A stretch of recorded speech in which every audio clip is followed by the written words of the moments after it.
বন্ধুরা, তোমরা কেমন আছো? আশা করি সবাই খুবই ভালো আছো। তো আজকে আরেকটা ব্লগ নিয়ে তোমাদের কাছে চলে এসেছি। ব্লগটা হচ্ছে তোমার কার্তিক মাসে আমাদের বাড়িতে প্রত্যেক বছরই ভোগ লাগানো হয়। তো বাজার থেকে অনেকগুলি সবজি নিয়ে এসে গেছে। তো এই সবজিগুলো প্রথম তোমার মঙ্গলবারে নিয়ে এসেছিল। দেখো কতগুলো সবজি নিয়ে এসেছে। আর আমাদের বাড়িতে বৃহস্পতিবারে হবে তোমার ভোগ লাগানো অন্নভোগ। তো কি এনেছে অনেক কিছুই আছে, তো তা তোমাদেরকে আর ভিডিওর মাধ্যমে তুলে ধরেছি। আর এখানে চিকু করছে মোবাইল দেখাশোনা। আর এদিকে তোমার এর পরের দিন ঘরটর পরিষ্কার করে কী রান্না করেছি, এখানে করেছি তোমার ছানা দিয়ে বড়া বানিয়ে, তারপর ফুলকপি দিয়ে তরকারি বানিয়েছি। আর এখানে করেছি ডাল, মুগ ডাল, বেগুন ভাজা আর ছানার বড়া। এইগুলি ছিল সকালের আয়োজন। তো রাতের দিকে তোমরা তারা সবাই মিলে তোমার সবজি কাটবে। তো প্রথম দড়ি দিচ্ছে, দড়ি দিয়ে তারপর মিষ্টি কুমড়োটাকে ভেঙে তারপর সবজি কাটবে সব মহিলারা মিলে। তারা এখানে সবজি কাটছে আর আমি ঘরে রান্না করছিলাম।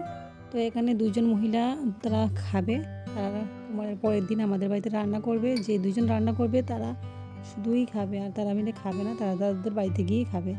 তো তাদের জন্য আমি রান্না করে তাদেরকে চাটা দিয়েছিলাম। আর তারা সবজি কাটছিল আর চিকু খেলছিল চিকুর বোনুর সাথে। তো এখানে অনেকজনই এসেছিলো, 4-5 জন এসেছিলো। তার পরের দিন তোমার সকালবেলা আমাদের বাড়িতে কীর্তন হবে। তো 4টার দিকে কীর্তন শুরু হয়। আমি সকালবেলা ঘুমের থেকে উঠিনি, তো এই ভিডিওটা তোমাদের সাথে শেয়ার করতে পারিনি। তো সকালবেলা মা তোমার ঠাকুরের কাছে প্রথম বাল্যভোগটা দেবে। তো বাল্যভোগের জন্য মা পুজো দিচ্ছে। আর এখানে তোমার সব সবজি খেটে তারপর 2 মাসি মিলে তারা রান্না করা শুরু করে দিয়েছে।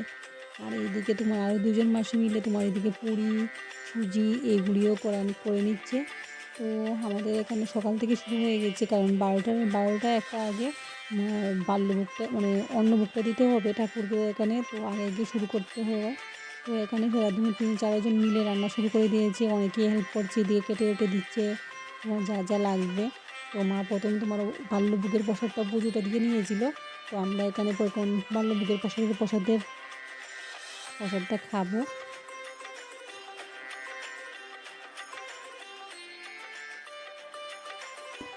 তো এবার আত্মীয়স্বজন একটু বেশি আসেনি। তো বোন এসেছে, ছোটো বোন আর দিদা এসেছিলো। বড় বোন পরে আসবে, আর একজন বোন তো ও এখন বাড়িতে নেই।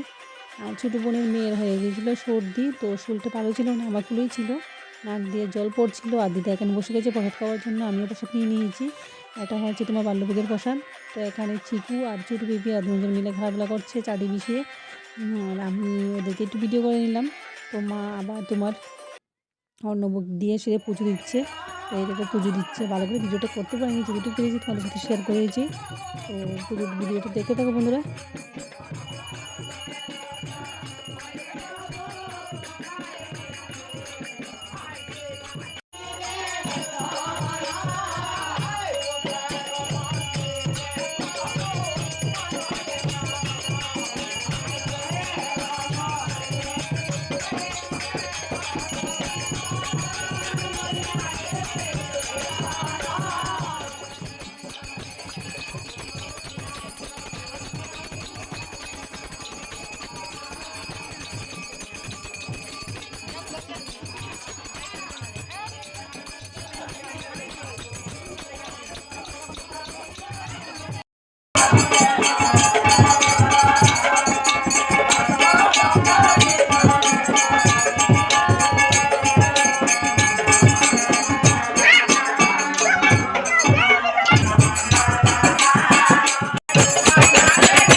হয়েছে দেখো, এখানে অনেক জাতের ভাজা আছে, শাক আছে, বাঁধাকপি শাক, এমনি শাক, কচু শাক, ভাজা, ডাল 2 জাতের, তোমার এদিকে শাক, ওইদিকে সোয়াবিন তরকারি, এদিকে তোমার সব সবজি মিলে একটা লাবড়া, টক, পনির তরকারি, অনেক কিছুই আছে। তো অনেক কিছু আয়োজন হয়েছিল। তো এখন সবাই মিলে বসে যাবে খেতে। অনেক মানুষ এসেছিল, যাদেরকে নিমন্ত্রণ করা হয়নি তারাও এসেছে।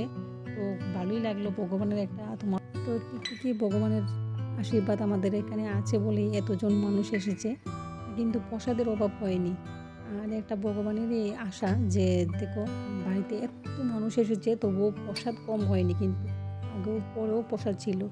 অনেক মানুষ এসেছে, মানুষ দিতে দিতে তাদেরই মানে আমার বোন তারা দিচ্ছিল, পরিবেশন করছিল, তারা তোমার দিতে দিতে তাদের মানে তোমার কোমরে ব্যথা হয়ে গিয়েছিল, এত লোক ছিল। ভালোই লাগলো। এবার প্রথমবার এত বেশি মানুষ হয়েছে, নিমন্ত্রণ ছাড়াও মানুষ অনেক এসেছে। আর সবাই ঘরে বাইরে বসেছে, জায়গা নেই তবু অনেকে দাঁড়িয়ে ছিল। তারপর সবাই প্রসাদ নিয়ে তারপর বাড়ি চলে গিয়েছিল। তো রাত্রেবেলা আবার কীর্তন হয়েছিল, সত্যনারায়ণ দিয়েছিল, সেটার ভিডিওটা করিনি। খুব ভালো লাগলো আমাদের বাড়ির এই অনুষ্ঠানটা। তোমাদের কেমন লাগলো অবশ্যই কমেন্ট বক্সে জানাবে বন্ধুরা। ভালো লাগলে লাইক, কমেন্ট ও শেয়ার করে পাশে থাকবে। আর আমার পেজটাকে আর ইউটিউব চ্যানেলটাকে ফলো করে দেবে।